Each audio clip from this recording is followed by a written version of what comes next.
চার সংস্কার কমিশনের প্রতিবেদন জমা দেয়া অন্তর্বর্তী সরকারের একটি সফলতা হলেও কিছু ক্ষেত্রে বিতর্কের সৃষ্টি করেছে এমন মন্তব্য সিনিয়র সাংবাদিকদের।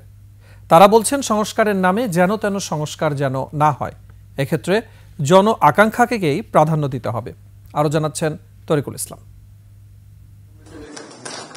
বিভিন্ন ক্ষেত্রে সংস্কারের জন্য গঠিত 11টি কমিশনের মধ্যে বুধবার প্রধান উপদেষ্টার কাছে প্রতিবেদন জমা দেয় 4 কমিশন। কমিশনগুলোর সুপারিশের সময় উপযোগী অনেক কিছুর প্রতিফলন ঘটলেও বিভিন্ন ক্ষেত্রে অসঙ্গতির বিষয় রয়েছে বলে মনে করছেন বিশ্লেষকরা। বিশেষ করে সংবিধান এবং নির্বাচন ব্যবস্থা সংস্কারের জন্য বেশ কিছু সুপারিশ অস্বচ্ছ।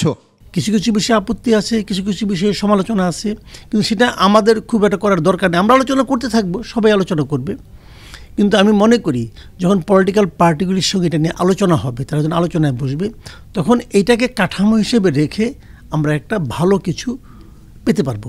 সর্বক্ষেত্রে এই সংস্কারটা এমনভাবে হওয়া উচিত যে রাষ্ট্রীয় ব্যবস্থা, রাষ্ট্রীয় প্রতিষ্ঠান সব মিলে যেন একটা চেক অ্যান্ড ব্যালেন্স, অর্থাৎ কোনো রাষ্ট্র যেন একজনের কবজায় না যায় এবং ব্যালেন্স থাকে। জাতীয় গুরুত্বপূর্ণ ইস্যুগুলোতে সংস্কারের জন আকাঙ্ক্ষার বাস্তবায়ন চান বিশ্লেষকরা। তারা মনে করছেন জাতীয় ঐক্যমত ছাড়া এ ধরনের সংস্কারের কাজ হাতে নেওয়া হলে ভবিষ্যতে তা মুখ থুবড়ে পড়বে। 250-টিরও বেশি ডিজাইন অপশন নিয়ে ওয়ালটন স্মার্ট ফ্রিজ, বোঝে আপনার প্রয়োজন।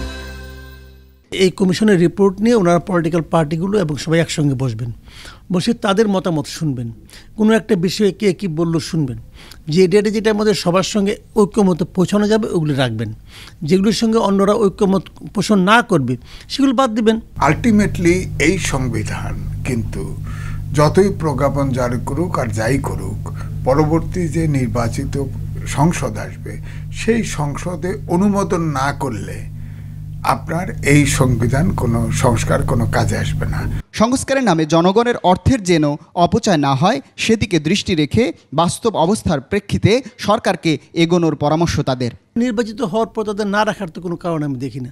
তরিকুল ইসলাম, 21 টেলিভিশন, ঢাকা।